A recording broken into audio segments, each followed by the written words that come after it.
Hi and welcome back to Loving an Addict. Today the video is mostly going to focus on moms who have had addict children for many years in their life, and that's who I want to reach out to. And anybody who would watch this who doesn't have an addict, I just want to say thank you, because I love sharing what battles a mother really goes through, and the fact that people don't really see us behind closed doors, and sometimes just seeing us in person isn't that great either. But we are battling all the time. We have anxiety, we go through a lot of anger, we have fear. I don't know one single mother who's ever said, "Oh gosh, I hope my child grows up to be an addict." So basically, we are mourning.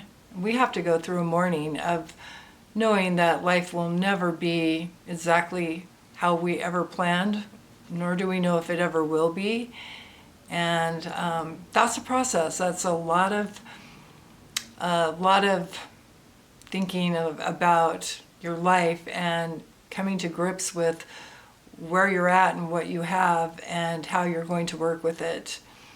So we struggle when they're using, we struggle when they're in trouble, and we also struggle when they're in recovery, because we're always waiting for the other shoe to drop, and often we've seen that happen so many times.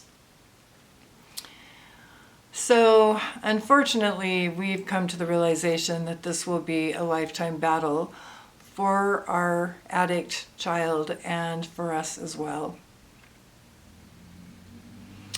Another scary thing is we are always aware that if they relapse, that their chance of overdose is much greater, because usually when an addict picks up, they start at the same place they were before, and their body hasn't built up the tolerance.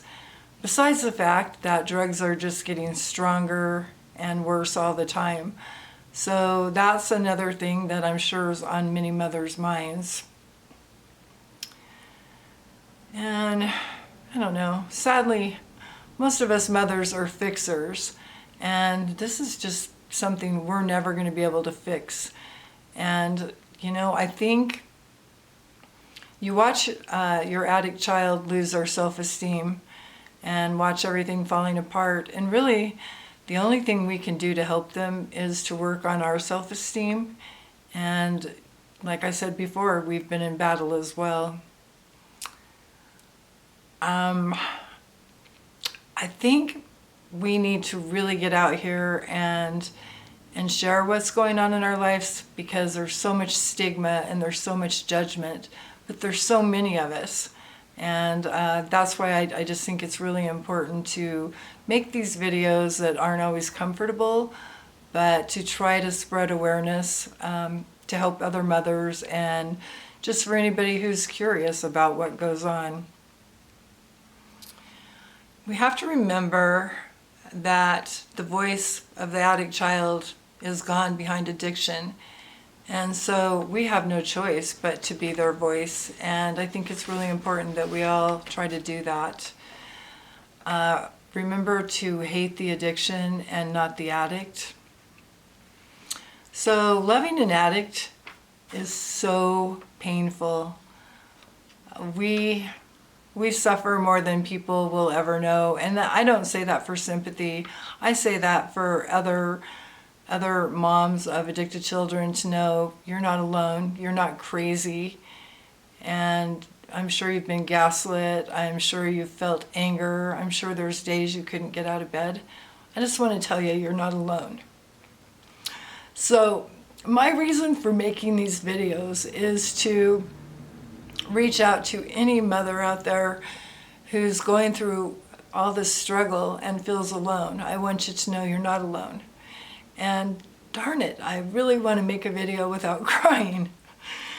Okay, so some mothers will choose to walk away in this journey, and I'm not here to say whether that's right or wrong. We're all different. I know it's just not the right path for me, And you know, if I'm honest, sometimes I wish it was, because it would just be so easy for me to just focus on me and have a good life. But for me, life isn't good without healthy children. So nothing is really a mistake if you learn from that. And you know what? I should be really smart by this point, because I have made a lot of mistakes in my life. So I have been in some really unhealthy relationships, and I have spent a lot of time just digging deep within myself, trying to figure out why I would do this, why I would settle for things. And one thing I can say is I've always been a peacemaker, never really wanted to rock the boat. And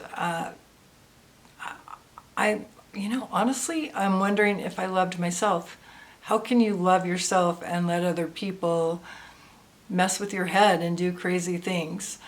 So yeah, I would call that a form of an addiction. And if I don't admit it and I don't work on it, I'm not going to get better. And I think the addicts are in the same boat as we are. They just have the need to keep using so bad that it's extremely hard for them to want to admit there's a problem. So it's very uncomfortable to go against the grain, but it's even more uncomfortable to go against your heart. I just want to remind everybody that we need to let this pain teach us lessons and motivate us forward, and to always know you're not alone. And I am actually going to prison tomorrow for a visit, and I'm hoping to come back with some funny story and maybe not be quite as serious as this one was. I hope you like and subscribe, and I will see you in the next video. Thank you.